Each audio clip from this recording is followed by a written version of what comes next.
बिहार में डेंगू के बढ़ते आंकड़े अब डरा रहे हैं। जिलेवार डेंगू मरीजों की संख्या बढ़ती जा रही है, लेकिन इंतजामों पर सवाल बरकरार हैं। बिना प्लानिंग के बसाई गई आबादी और फैलता कूड़े का अंबार एक बड़ा कारण है। अब जब डेंगू ने दस्तक दे दी है तो बचाव और निर्देशों का आश्वासन दिया जा रहा है, पुख्ता समाधान पर चुप्पी है।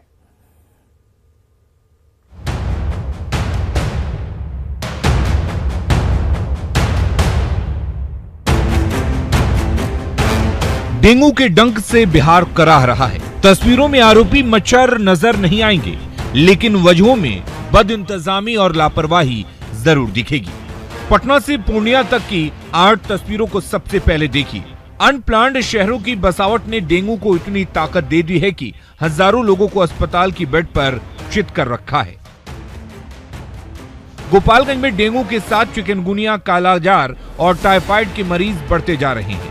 शुरुआती लक्षणों के आधार पर ये अनार उगा के हर साल 1 एकड़ की जमीन पर 10 लाख कमा रहे हैं।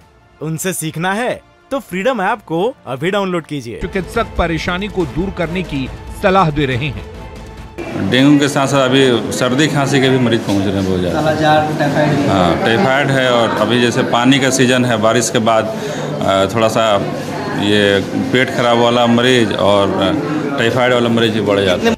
मुजफ्फरपुर के सदर अस्पताल में मरीजों से पहले उस बेड को देखिए जहां डेंगू के मरीजों का इलाज होगा। फिलहाल वार्ड में मरम्मत का काम चल रहा है, लेकिन गंदगी और नालों का हाल देखकर ऐसा लगता है कि डॉक्टर तक पहुंचने से पहले मरीज को एक बार फिर से बीमार होना पड़ेगा।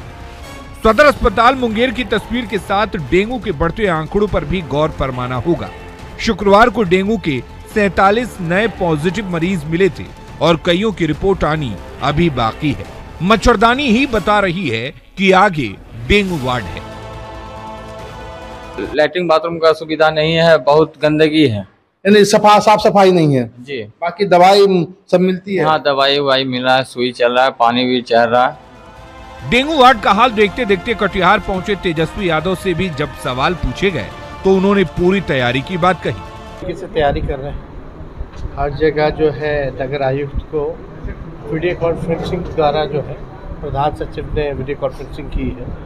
साफ़ सफाई जो है इलाकों की वो कही है कि करवाया जाए, और साथ ही साथ जहां जिस लोकेशन से ज़्यादा डेंगू आ रहा है उसको जो है रेड अलर्ट एरिया में जो है तब्दील किया जाए, और बाकी अस्पतालों में व्यवस्था हो, डेडिकेटेड आपका वार्ड हो डेंगू का, उससे रिलेटेड हम लोग जो है काम हम लोग कर रहे हैं। डेंगू से लड़ने के लिए सरकार की जुबान से तैयारियों की बात कुछ देर तक राहत दे सकती है, मगर डेंगू से लड़ने के लिए सच मायनों में तैयारी थी ही नहीं, क्योंकि तैयारी रहती तो आंकड़ा 4000 के पार नहीं होता, मौतें नहीं होती। लेकिन अब जब ओले पड़ रहे हैं तो सिर बचाना भी है। खुद जागरूक रहें, डेंगू से बचें। गोपालगंज से गोविंद कुमार, मुजफ्फरपुर से प्रियांक सौरभ और मुंगेर से अरुण शर्मा की रिपोर्ट। चलिए इस बात को समझिए कि क्या आप डेंगू बीमारी से कैसे बच सकते हैं। आसपास के जो इलाके हैं जहां आप रहते हैं उसका आसपास जो होता है संपूर्ण स्वच्छता का ध्यान रखिए। पानी को किसी भी हालत में एक जगह इकट्ठा मत होने दीजिए, और जो रखा हुआ पानी है उसे नियमित रूप से बदलिए। जो गमलों का पानी है उससे हर हफ्ते बदलना चाहिए। इसके अलावा मेन होल और सेप्टिक टैंक, रुकी हुई नालियों को नियमित रूप से चेक करते रहिए, साफ करते रहिए। मच्छर मारने वाली मशीन और जाली का उपयोग कीजिए। सोते वक्त मच्छरदानी का इस्तेमाल कीजिए, क्योंकि बिहार में डेंगू के मरीजों की संख्या बढ़ती जा रही है। और इसके बाद राज्य स्वास्थ्य समिति ने कॉल सेंटर स्थापित किया है, और कॉल सेंटर का नंबर 104 है, और 104 नंबर पर कॉल करने पर डेंगू के उपचार से लेकर बचाव तक की जानकारियां दी जा रही हैं।